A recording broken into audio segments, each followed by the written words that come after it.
We first create a text layer.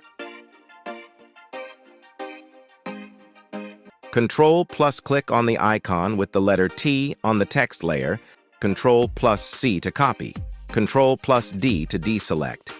Then hide the layer and create a new layer. Now go to Filter and then Vanishing Point. Add the points of perspective.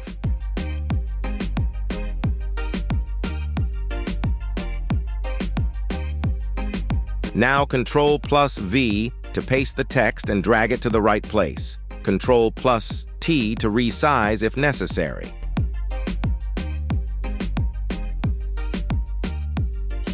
Now double-click on the layer and go to Blending Options.